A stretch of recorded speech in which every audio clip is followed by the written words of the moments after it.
When you come in here, the rules of the game are different. What you can't do is talk over me. Now, that's what you can't do. I think this is about your relationship. I just thought it was sex. Because it only gets worse for you. Act like you already know what you already know. This ain't new information to you. It's new information to me.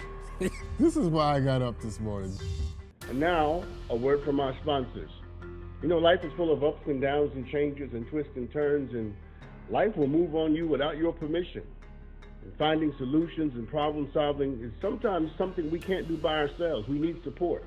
And that's why my friends at BetterHelp are the absolute best at helping people make sure that they are thriving, surviving, and overcoming in the midst of it all. See, BetterHelp is full of people who are real mental health professionals who can talk you through and help you focus on the parts of the journey that will elevate you and take your life to the next level, because you deserve to feel better, to think better, and to achieve better than this. My friends at BetterHelp represent something that I truly believe, and that is that therapy and counseling, they're good for the soul, good for the mind, good for your future. So make sure you reach out to BetterHelp. That's Better H-E-L-P. And because you're one of my favorite people, we have a special offer. You get 10% off your first month.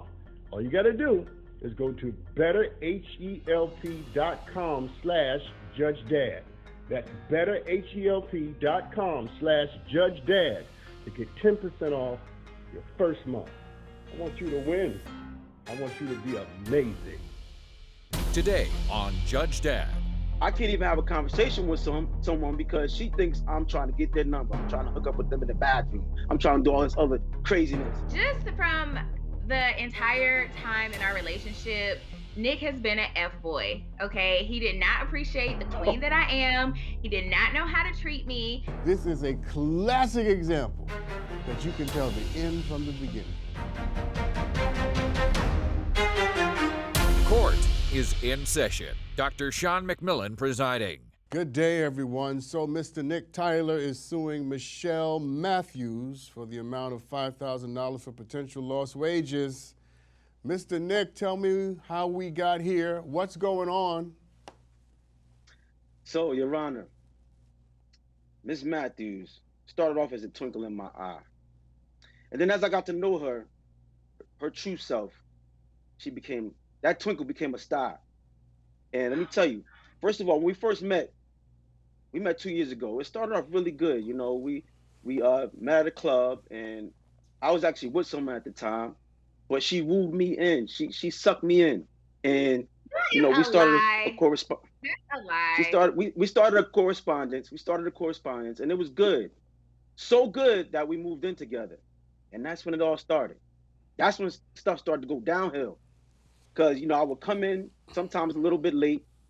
Because, you know, I got clients, you know, I have meetings. I come in a little bit late, and she's like, oh, who was at the meeting? Was there women there? Who was there? What was she wearing? You might as well tell me, because I'm going to find out anyway. So I'm like, man, this is getting crazy already. So then it goes on. Miss Matthews, but I did not know. Miss Matthews, if I just want to hear from him, I'm going to give you more than enough opportunity and chance to tell me what your side of the story. I promise you will be fully heard, and I cannot wait to listen to everything you have to say. But I do just want to hear him right now, so just let him finish, and then we'll get to you. Yes, sir. Thank you, Your Honor. As I was saying, it started to go downhill. She starts calling me umpteen times a day, 10, 20 times a day. So much so I got to turn my phone off because I'm at work. I'm trying to work. I can't be answering my phone at work all day. Then she starts calling the office. 9, 10 times a day. My boss is looking at me like, Nick, what's going on? Why is your girlfriend calling so much? Then she shows up at the office. Baby, I bought you some lunch. I'm like, baby, it's 3 o'clock in the afternoon. What are you talking about? You bought me lunch. That's just craziness. That's red flags right there. So the company downsizes. That's just a red flag. I get caught. I get cut from the job, and I think we all know why. Okay, my girlfriend's coming to the... Mr. Tyler, hold on a second. I'm going to make sure I got it, because there's a lot going on. So you're telling me that because she was calling so much at the office and coming by the office, that you got fired from your job because of her behavior. Is that what you're saying? Yes, sir. And it's happened numerous times, That is a multiple jobs, lie. at least several jobs. Then I got a job as a party promoter. You think, hey, how could she mess that up? It's a nice, fun scene. People having a good time, drinking, partying. Guess who messed that up? Okay, So you Mr. have Coming no to the responsibility to the for club. anything Mr. that Tyler, Mr. Tyler, tell, because you just got my attention. How did she mess up the party? Because you can show up at a party, right? Isn't that what you're supposed to do? Absolutely. Let me tell you how.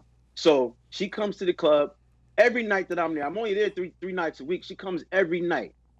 But not that's okay. You can come hang out with your girlfriends. But she comes to the club. Now you know I'm a promoter. I have to interact with my guests, the people that I invited to the club. So now she thinks I'm trying to talk to every girl that she sees me talking to. I'm schmoozing. I gotta get people, drinks and He drink was. tickets and bottles. Now I can't even have a conversation with someone because she thinks I'm trying to get their number. I'm trying to hook up with them in the bathroom. I'm trying to do all this other craziness. But it's part of my job to talk to people. I can't be sitting in the corner. I'm a promoter. Okay, I have to interact. Mr. Tyler, let me ask you a direct question, just for my own clarity, so I can determine the validity of your claim and then what I think I'm about to hear from Ms. Matthews. Were you actually hooking up with people in the proverbial club bathroom? No, sir. Okay. What was Who has that? time for that? He is lying. He's lying, huh? Well, let's My girlfriend caught him and took pictures, Your Honor. Oh wow. Okay, Miss Matthews. She took pictures of me. Miss Matthews, let's bring you in now. Tell me how all this transpires from your perspective. Here's what I got so far before you start. What I got so far is you call too much, you come by too much, you are damaging his employment potential, and you've gotten him fired from jobs because you are way too clingy. How do you see it? So, Your Honor, just from the entire time in our relationship, Nick has been an F-boy, okay? He did not appreciate the queen that I am. He did not know how to treat me. And then he had the audacity to break up with me and then sue me. He's delusional. Nick doesn't want to take any responsibility for anything that he has done. So when we met, Your Honor, I was out with my friends, just having a nice night. Nick comes up and approaches me. He's engaging. He's the life of the party, charismatic. So, of course, we start talking and engaging. We go out, we have fun. And then after we have sex, I find out that he has a girlfriend. You knew I had a girlfriend before that. I did not know you had a girlfriend, Nick. Wait, Your Honor. Wait, That is a lie. Wait, you guys got to give me time to recover. I need time to recover from what I'm hearing, because Mr. Nick, hold on, Miss Matthews, Mr. Nick, can we go back to you for a second? You neglected to tell me that you had some other girlfriend. Your Honor, she met my girlfriend the same night that I met her. I did not know that was your girlfriend. Okay, and I'm sure he was telling knew her what was going on. sleazy lie that he told me. It's I get about business. I get it. Hold on. I get. This is a classic example that you can tell the end from the beginning. This is a classic example of that how you got together will determine what being together will feel like. All right. She bewitched me, Your Honor. You know that show Bewitched Me. So, like that. Mr. Nick. That's what she did. She's a bewitch. Whatever she may be, you chose her, so you calling her that is indirectly an indictment of your capacity for choosing.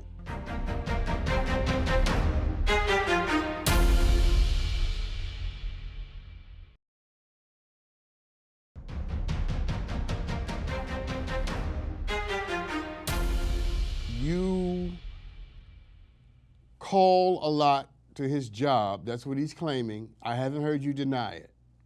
Okay, so, Your Honor, when we first got together, we would spend so much time together, have fun, so much to the point so that we moved in together. And it was like once we moved in together, he was like, I got her. I don't have to do anything else. Your Honor, he would go ghost. I would not hear from him. And that's part of a relationship is communication. You can't go 12 hours and I haven't heard from you.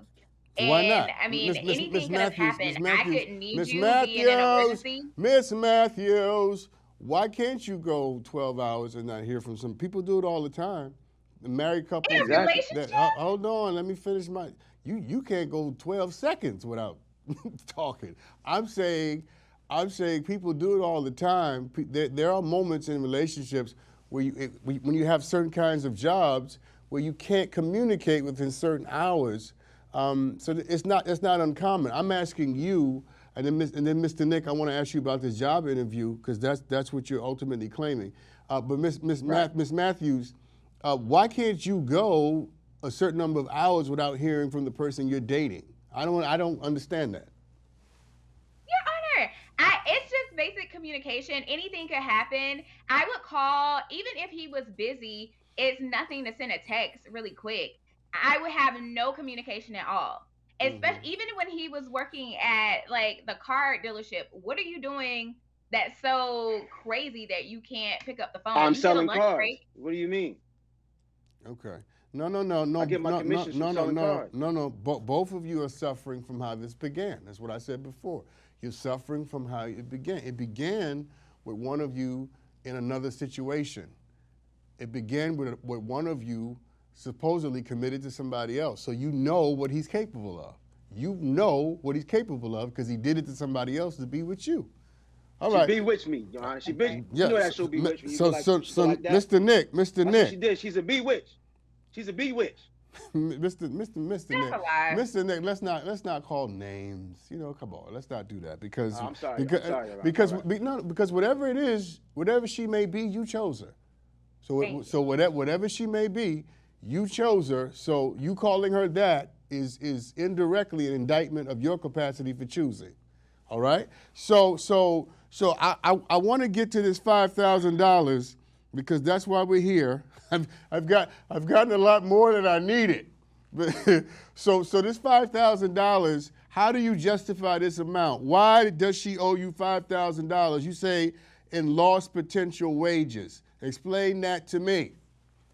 Your Honor, she should be paying me more than that because this last job that I was going to be a huge promotion. Huge promotion. She asked me for the recruiter's number. I'm like, why? Why do you need the recruiter's number? It has nothing to do with you. It's all about my employment. Guess what she did? She goes into my phone, gets the recruiter's number, calls the recruiter, and asks the recruiter about me. So I received the email from the recruiter saying that they had to pass on me because of my personal life. Potential money down the drain. She's like a bull in a china shop. She just takes all my promotions, all my accomplishments, throws them on the floor and stomps on them. Tap dances on them. Is that your penis? Your Honor, I can explain that. That was a mistake. I was texting and I was committing crime. I was texting and driving, and I sent that by mistake. I owned up to it. I called her. I apologized for it.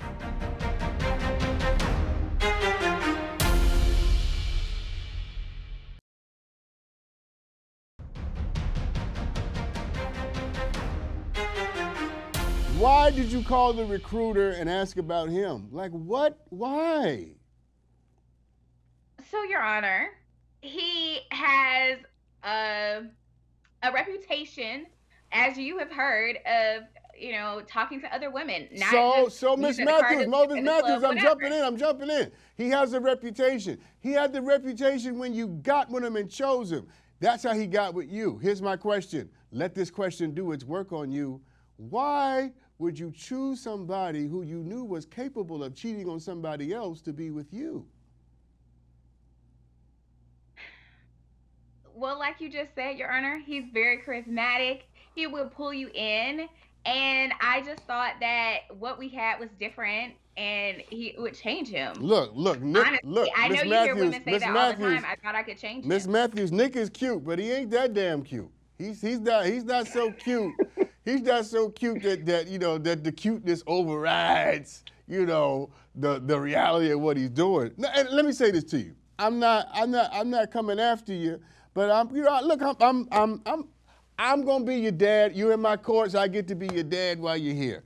And I'm just saying, if you were my daughter, this is what I would be saying to you. Now I'm going to decide this case, and this is quite easy to do. But that's not all we're concerned about in this courtroom. What we're concerned about also is that the people that leave here better than how they came. And if you were my daughter, Ms. Matthews, I would say to you, what did you think was going to happen when you got with somebody who did that to be with you? It planted a seed in your mind. It planted something in your soul that wouldn't leave you alone. It was like an itch you couldn't scratch. No matter how much you called, you couldn't satisfy that scratch because you knew what he was capable of. And from now on going forward, don't be with nobody who's willing to hurt other people to be with you. You're right. You're right, Your Honor. I feel like I'm in church. I need the word. Oh my goodness, let me tell you. And Nick, you stop laughing, you old cheating devil, you. Yes. with the smile and all that, throwing the smile on the people. Shut that smile off. It's dangerous, sir. Let me ask you a question. Nick, Mr. Tyler, let me ask you this. So she ruined this job opportunity for you, ruined the interview, and are you working now? Not as of right now, Your Honor. I'm still, in the hunt, still in the search. I'm looking through my evidence here, Ms. Matthews, and you have photos of the messages on his phone. Is that right? Yes. Let me see this. Nick does not want to take responsibility for his own actions. But, Your Honor, the messages that I submitted to the court proved that Nick is exactly what I said, that I was not delusional or paranoid. He was cheating and being a flirt the entire time. So if you look through the messages, once he broke up with me, Your Honor, and then hit me with this lawsuit, I reached back out to the recruiter. And as you can see, she saved the messages. Okay, and he was flirting with her. Miss Matthews, what is that at the bottom? Sent her a dick pic. Whoa. Mr. Nick, I feel like I know you so much better than when we started. Is that your penis? Your Honor, I can explain that. That was a mistake. I was texting and I was committing a crime. I was texting and driving, and I sent that by mistake. I owned up to it. I called her. I apologized for it. I was trying to send that to I might have been trying to send it to Ms. Matthews, but I sent it to the recruiter by mistake. Are you capable of being with someone who can't be monogamous to you? Because you chose someone who told you in the beginning that he was capable, willing, and able to cheat, because that's how he got with you.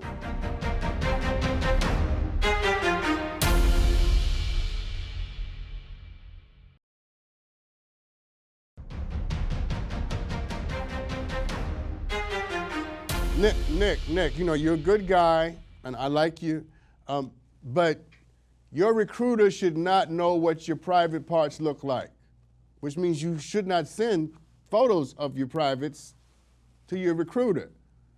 That's never a good way to get a job or to be recruited.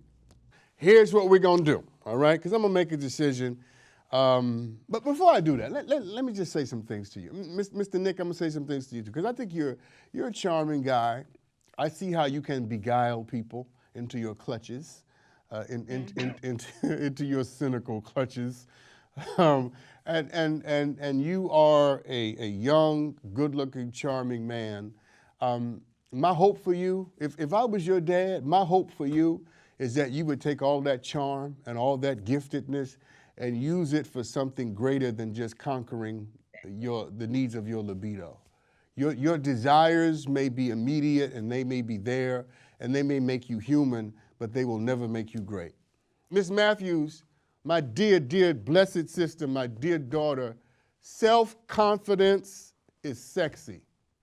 Being confident about you is sexy. That's what makes you beautiful. You don't need to chase some man and figure out what some man happens to be doing. If a man is dumb enough to cheat on you, then it is the biggest mistake he's ever made in his life. And you will lose nothing by losing people who are not strong enough to be committed to you. Let them go. If people can leave you and cheat on you and hurt you, let them go. In fact, when they go, forget that their mama ever had them. Be confident enough to know that you can face the future on your own. And you deserve to have peace and to have a sense of calm. You're clingy not because you're a bad person. I think you're clingy because you're insecure and you're desperate not to lose. You're afraid to lose. But listen, you've already lost. The moment you feel you can't lose is the moment you've lost. And you deserve better than that. So the next time you find somebody, next time you connect with somebody, don't do it until you're strong enough to live your life if you had to let them go. Do you hear what I'm saying to you? If you need them to make you happy or you need them to add to your day, then you're not ready for a relationship. Because in a relationship, you can't control people like that. Both of you stay single for a while. Just stay single for a while and take care of yourselves, take care of yourself. My decision is this, Mr. Nick, while I do think that Miss Matthews caused you some damages, I do think her behavior was out of order, and I do think it was wrong. I do not think the value of it in this case amounts to $5,000. I have no way of determining, how you came up with this number or how you justify it sufficiently. Ms. Matthews, I am going to order that you give Mr. Nick something, because I do think you need to understand that there's a consequence, not for being clingy. There's a consequence for not believing in yourself. I want you to feel this decision. And the next time you feel a need to pick up the phone and to call somebody's job and to call somebody's recruiter and to check on somebody, I want you to remember this moment, because this isn't what you should do. Because you shouldn't need to do it. This decision isn't for him. It's for you. It's to set you on a track where you are confident and bold enough to only choose people who only choose you. So I'm going to rule for the plaintiff, and Ms. Matthews, I'm going to ask you to give him $500, all right? $500 so that you can put some monetary value to this lesson, so that you never do this again. You can't ruin somebody's employment capacity. You can't ruin somebody's job and just walk away like nothing happened, even if they do deserve it. You can't do that. That's wrong. It's wrong for you to ruin somebody's ability to put bread on their table and food in their mouth. So $500, give him that. Mr. Nick, I do not rule in your favor for the full $5,000 because you, sir, need to pull it together. Pull your pants up. Put your phone away. Stop sending dick pics. That's it. That's my judgment. I am taking the judge's advice and, trying to keep my eyes on, one person at a time and trying to, make some better decisions. I do believe that the judge was right when he told me about knowing your worth. And I realized that I stayed in that situation way longer than I should have. I wish her nothing but the best. Just maybe she could tighten up what she was doing a little bit, but You cannot ignore the red flags because it's going to be a detriment to the relationship.